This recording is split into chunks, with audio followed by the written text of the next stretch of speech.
udah ditinggalkan tuh dengan metode-metode lama ya. Itu sekarang kita udah project based learning, problem based learning, dan seterusnya. Kemudian melalui general education atau ekstrakurikuler. Jadi diharapkan bukan hanya pintar dalam secara pendidikan, tapi juga pintar dalam hal ekstrakurikuler. Nah, dengan magang, kerja praktek, program, kebetulan saya mengajar di SMK, dan kita semua punya business center yang itu diharapkan bisa meningkatkan skill anak-anak kita, dan nanti ketika mereka magang di dunia nyata, mereka bisa menjawab, dan paling tidak bisa menjawab tantangan industri gitu. Kebetulan di sekolah saya ada jurusan pariwisata, perhotelan, boga, dan bisnis manajemen. Seperti itu. Dan kita ada link and match dengan beberapa perusahaan supaya lulusan-lulusan kita nanti bisa mendapatkan perhatian gitu dengan industri-industri tersebut. Dan kita bisa, mereka juga bisa mengkomunikasikan mereka kebutuhannya maunya seperti apa sih dari hasil lulusan pariwisata kita, hotel, boga, dan bisnis manajemen kita. Baik, kemudian solusi general education, revolusi industri 4.0 yang tadi sudah yang saya bicarakan. Yang pertama, general education, kemampuan kognitif, literasi baru, kemudian kegiatan dan ekstrakurikuler, serta belajar sepanjang hayat, long life education. Jadi di sini karena teknologi itu terus berkembang ya, diharapkan semua manusia Indonesia itu tidak berputus belajar ketika mereka lulus sekolah, tapi diharapkan terus mengembangkan kemampuannya ya, seperti kita ini gitu ya, mengikuti pelatihan supaya bisa mengembangkan sisi kompetensi revolusi industri 4.0. Kalau dari riset Dikti sendiri, mereka yang mereka bicarakan adalah program sepada yang tadi saya bilang.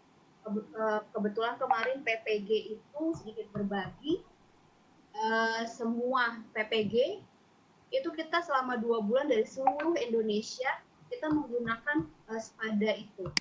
Seperti itu, pembelajarannya jarak jauh, dari tiap-tiap dosen memantau kita. Jadi kita cuma diberi waktu 2 hari per tugas selama 2 bulan, dan setiap stepnya kita harus lulus gitu untuk sampai ke step selanjutnya. Seperti itu, ada penilaian akhirnya.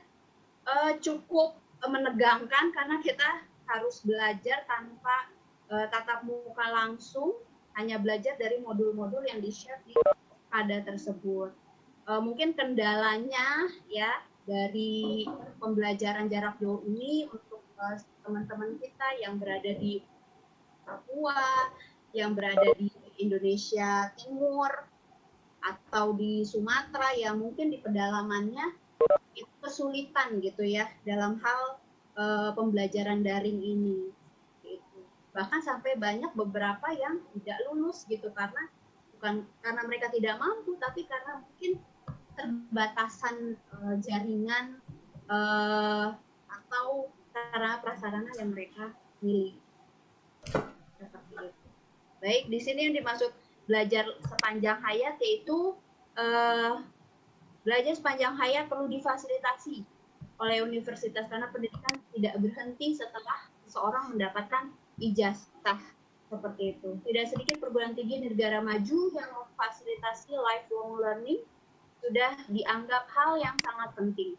Di USA, 12,8 juta mahasiswa per tahun dengan suatu unit khusus disediakan untuk pembelajaran lanjut yang ingin memperoleh pengetahuan atau keterampilan kompetensi baru yang sesuai dengan perubahan teknologi. Yang tadi ya digencarkan di sepadanya oleh Riset Dikti, Kementerian Riset Dikti untuk memfasilitasi lifelong learning ini. Seperti itu. Baik, terima kasih Anya. Ini yang saya sampaikan, mungkin bisa kita lanjutkan dalam forum diskusi kita. Apabila ada yang ingin ditambahkan atau ingin didiskusikan, saya mohon tanggapannya. Saya kembalikan kepada Ibu Moderator, Bu Sri Andriani.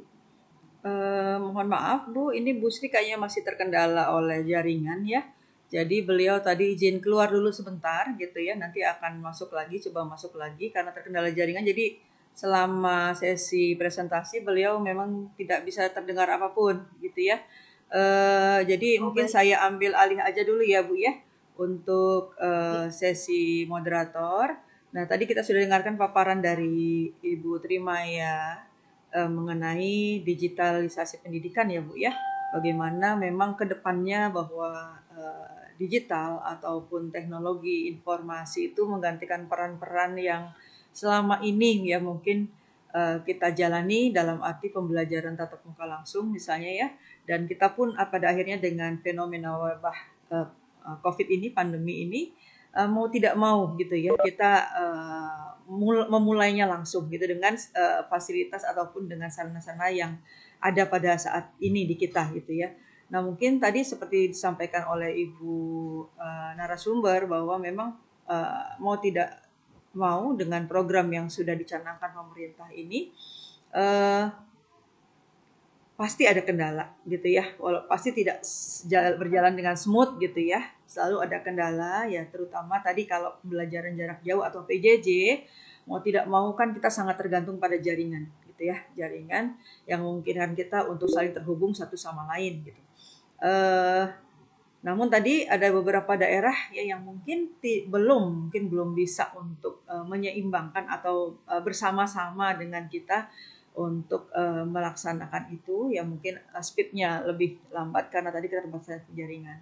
Nah mudah-mudahan ya digitalisasi pendidikan di era industri 4.0 ini seperti disampaikan oleh Bu Trimaya Kartika ini ya bisa berjalan dengan lancar ya seperti apa yang dicanangkan pemerintah sehingga pembelajaran itu tidak melulu harus berada di dalam kelas ya tapi memanfaatkan berbagai macam sumber belajar ya dimanapun yang bisa kita tarik ke ruang-ruang belajar kita ya melalui jaringan internet insya Allah.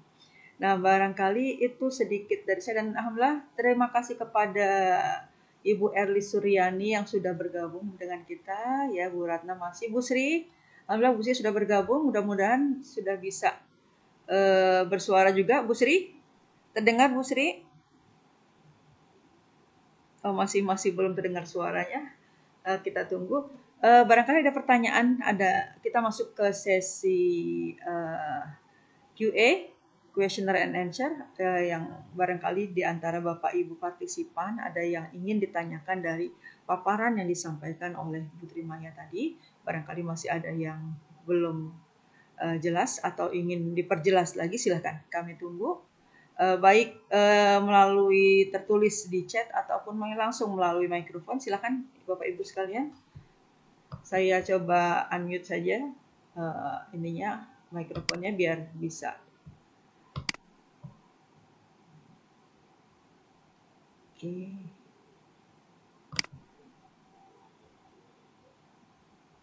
Silakan Bapak Ibu yang ingin bertanya langsung melalui mikrofon atau mau menyampaikan pendapatnya, silakan kami tunggu. Di sesi ini insya Allah kita masih ada cukup waktu untuk sesi tanya jawab. Halo Bu Sri.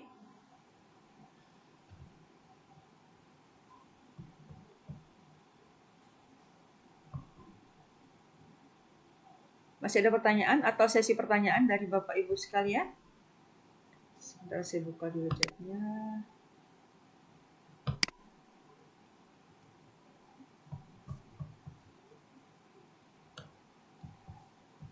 Atau barangkali ada yang mau disampaikan dari Bapak Instruktur, Bapak Nana Suryana, barangkali Pak?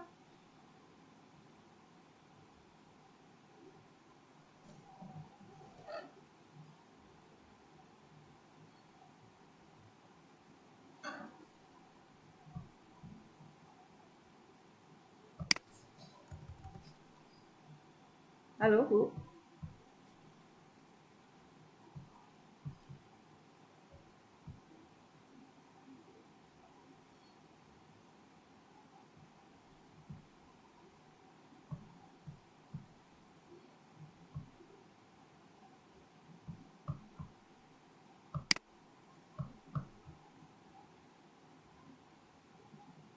Halo, Bu Maya.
Halo. Ada pertanyaan dari Bu Ratna, Bu, untuk penerapan digitalisasi pendidikan?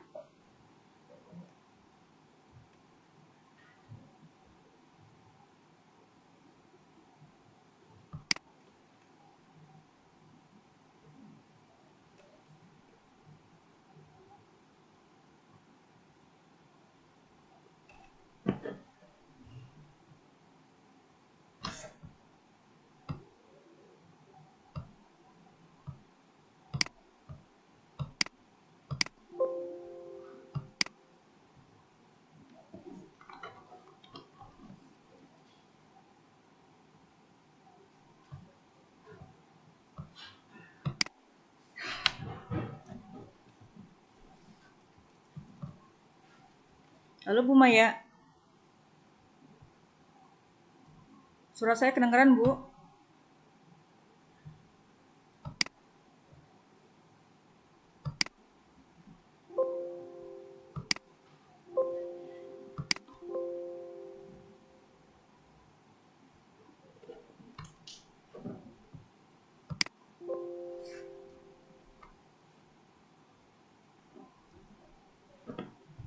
Halo?